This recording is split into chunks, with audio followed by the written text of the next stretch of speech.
Hello again and welcome back to our channel. Today I'm going to be refurbing the carb on my Sierra, which I've never actually done before, so I'll be doing this under the guidance of Dad.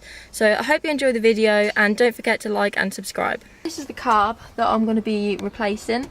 I'm not too sure what this one is, but I know it isn't a Weber 3236, which is what I'll be putting on here. We've got a lovely little Grandad mod just there. Also this inlet manifold won't be the one I'll be using. I've got another one to go on. So the reason that I'm actually replacing the carb is because once it's been started up and run for a little while, it just doesn't run very well at all. It's very sluggish, and when you turn the car off it actually runs on sometimes as well. So I'm looking forward to getting the other one on and seeing if it makes a difference. But before I get started on it, I'll just give you a little update on what we're doing in the workshop and what we've been getting up to. So for anyone who's wondering where the Escort's been, why there hasn't been no videos on it, we're sort of not really doing too much on it at the minute, are we? We're focusing more on the Chevy. It's been put on hold just for a couple of months. So this is actually what Dad has been up to. We've got the chassis pretty much complete now. We're putting the body on, just lining everything up, aren't we? Yeah. The chassis is pretty much done. The engine's all in. We're just doing all the body mounts, doing the step mounts. We've got the shock absorbers to fit on the back. Got all the 4-link all welded up now, or nearly welded up, as I should say. That ride height is not perfect. No, I don't know what is. The ride height's got to be sorted out on that. Oh, I think that should be left. That looks nice low, doesn't it? Does look really nice. We've just got a bit more tough work to do in the back end. And then the floor can start going in. All that can be ready for blasters and ready to go for paint. Yeah, there ain't too much left to do to it now, but it's looking really good. Just body mounts. Done a good job to that. Thank you. So me and Dad have actually brought 2 new projects. We've got one each. Mine, as you can see behind me, is a Volvo 940 Turbo, which is going to be a drift car. So I'm really excited about doing that. I've got a lot of things planned for this car, and I will be showing it on the YouTube channel. And Dad has also brought a project too, if you'd like to explain a little bit more about it. And I've bought a 1932 Ford pickup from Phoenix, Arizona. Came in about 3 weeks ago. Really excited about that. It's going to be a traditional hot rod, I think, flathead V8. So we're going to show it on the channel, so I'm really looking forward to that, so stay tuned. Okay, so the first thing I'm going to do is remove the carb from the manifold.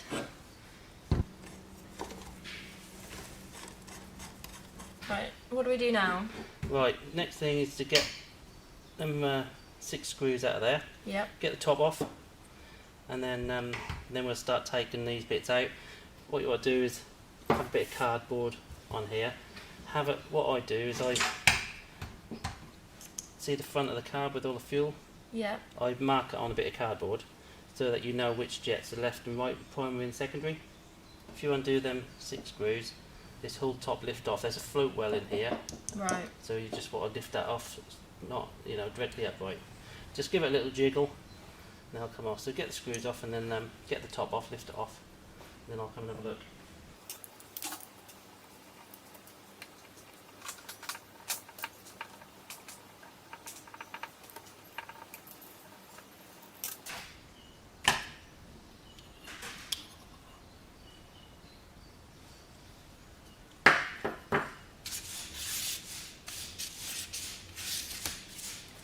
So take out all your jets, all your air jets, yeah, and all your pump jets, all your squirters. Strip it all down, yeah. What about that? Just got something in the middle.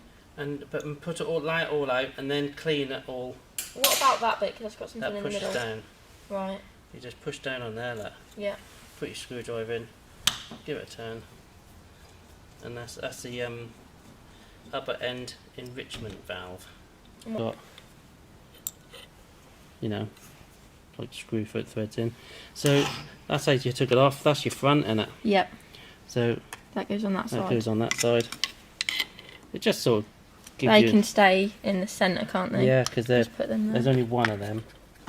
It's only the ones that you've got doubles for. Yeah. So once I've got them out and got them on the right side, what do I go to next? Right, so unscrew these. Yeah. And you've got some emulsion tubes inside here. But I'll show you how to get them out once you get these out. It's just a little bit more tricky. These should just pull out. If not, you just have to give them a tap. Yeah, they just need to tap out from the bottom. That's your primary, because that's your main butterfly that opens off your throttle. Yeah. So they say that's your primary line. And that's secondary. That's your secondary line. All right. There's nothing complicated about them. So did you say that that one needed something machining for it? It looked like it's got a lot of play in the throttle spindle there. Look.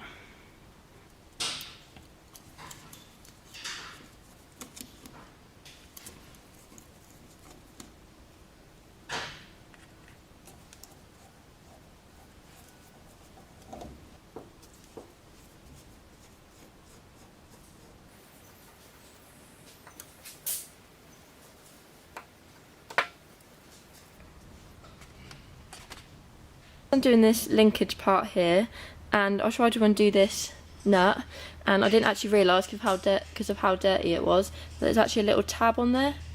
Don't know if you can see that, but that actually stops it from turning. So I just spoke to Dad, and he said fold it back and then you should be able to undo it.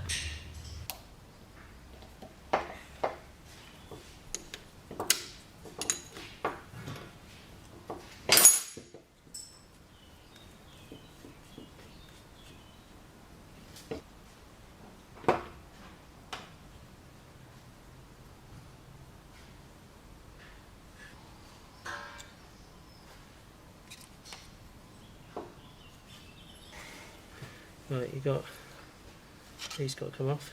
That up it up there. Where's the order? That's how it is, like that, and it just tipped. It's like, Yeah, you just hold that because you've got a spring behind that. yeah. Just give it a little. You've got a new service kit anyway, so all this, you'll get all this. I don't know where that is. I'll think of. That's in the drawer. Have you got it? Have you? Yeah. Keep hold of that because you don't get a spring in the service kit. Yeah. Okay, these are the emulsion tubes. They sit in here. Yeah. Okay, in here is your fuel, governed by your float. Yeah. When it fills up, shuts the valve off, fills it up to the right level, and I keep going up and down, letting the fuel in and out. Fuel goes through there, comes up. In here is an air jet, and the air jet allows a certain amount of air to come down. See these holes? Yeah. That create air bubbles in the fuel. So it put a mixture of fuel and air into the fuel, then it sprays it down through this venturi. Yeah. And sprays it down into the cylinder, and that's what they do. All they do is put air into the fuel. The thing is to take these out. They can be bloody awkward because quite often or not they snap off. Right. So you've got to really crack them off. Pull it out. Alright. And then take off any burrs that. Ease it out. And you've got two little seals there. Yeah. Have one in this side, one in that side. There's your one. Got a screwdriver down it. There you go. Oh, they're out already. Yeah. They're quite good because they're normally rattling around. Right. Degrease it, and then put it in the acid. Give it a good clean up. What about this top part? Yeah, I'll We'll get do that later. Get the base done first, and then you can degrease that and then get that bit all sorted out as well.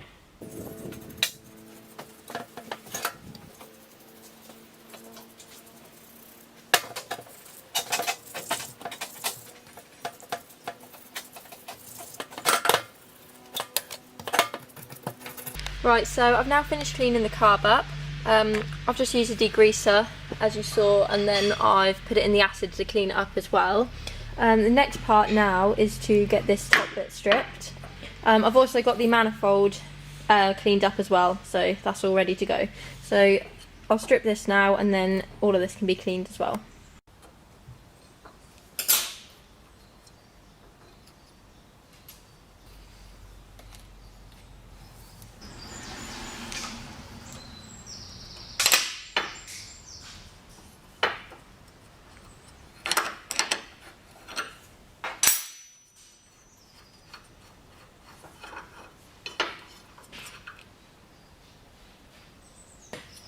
I'm now going to get this bit cleaned up and get it in the acid, and then I think we're getting towards reassembly.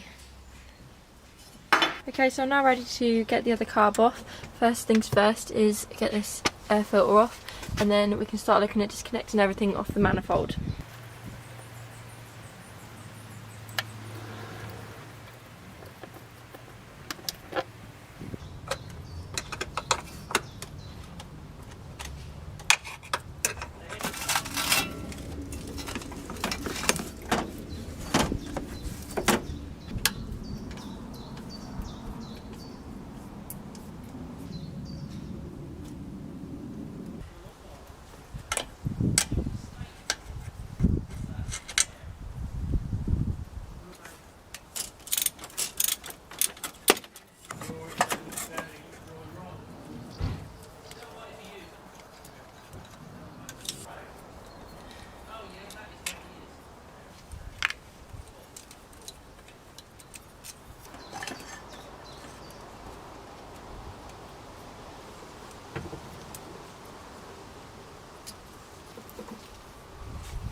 So I ran out of time to finish the carb off today, so in the next video I will show putting it all back together and getting it fit to the Sierra and seeing if it makes a difference to the running of it. So don't forget to like and subscribe, and I will see you next time.